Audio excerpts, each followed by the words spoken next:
મારું નામ મનોજભાઈ રાજાભાઈ નંદાણીયા। હું આજે છેલ્લા 3 ટર્મથી સુધારા સભ્ય છું અને આની પહેલાં પણ 10 વર્ષ પહેલાં પણ હું 135 વૃદ્ધોને જાત્રા કરવા લઈ ગયેલો હતો અને આ વખતે ફરીથી પાછા 214 જેટલા વૃદ્ધોને હરિદ્વાર ઋષિકેશ જાત્રા માટે લઈ જઈ રહ્યો છું અને એમનું જે મારી ઉપર ઋણ છે વખતો વખતે જે મને ખૂબલે ને ધૂબલે મત આપે છે તેનું ઋણ ચૂકવવાનું મારો એક આ રીતનું ઋણ ચૂકવી શકું અને એના આશીર્વાદ મેળવી શકું અને ફરીવાર પાછી ઈશ્વર મને આવી તક આપે કે ફરીવાર પણ પાછું હું આવી જાત્રા કરાવી શકું એવી મારી ભાવ છે। બસ જય શ્રી કૃષ્ણ। જય દ્વારકાધીશ।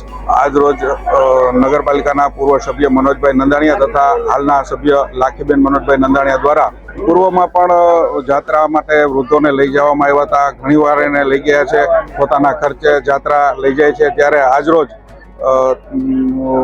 ઉપલેટા ખાતેથી ભાવનગરથી હરિદ્વાર ખાતે 250 જેટલા વૃદ્ધોને લઈ અને જાત્રામાં પોતાના ખર્ચે અને પોતાના સહયોગથી જ આ જાત્રા ઉપાડે છે। ત્યારે વડીલો અને ઉપલેટા ગ્રામજનો દ્વારા આજે જેમ કે કહેવામાં આવે કે જાત્રામાં લઈ જાય અને ફળો દેવા માટે અને શુભકામનાઓ પાઠવવા માટે આખું ગામના આગેવાનો અને બધા અલગ અલગ લોકો આ યાત્રાને લીલી ઝંડી દેવા માટે ઉપલેટા રેલવે સ્ટેશને હાજર થયા છે। ત્યારે આ જાત્રામાં જનારાઓને ખૂબ ખૂબ શુભેચ્છાઓ અને આવી નવી જાત્રાઓ મનોજભાઈ દ્વારા થતી રહે એવી દ્વારકાધીશને પ્રાર્થના। જય બેન નારાયણભાઈ ચંદ્રવાડિયા, મારું નામ, અમારું ગામ ઉપલેટા, મનોજ લઈ જાય એનું ગામ ઉપલેટા।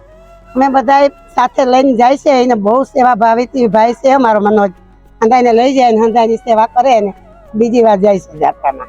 ઓલી વખતે 130 હતા અને 211 છે, એ બધાની સેવા એ કરે લઈ જ જાય અમને એવો ભાઈ માણસ છે અમારો। ઋષિકેશ ને હરિદ્વાર 2 જગ્યાએ લઈ જાય।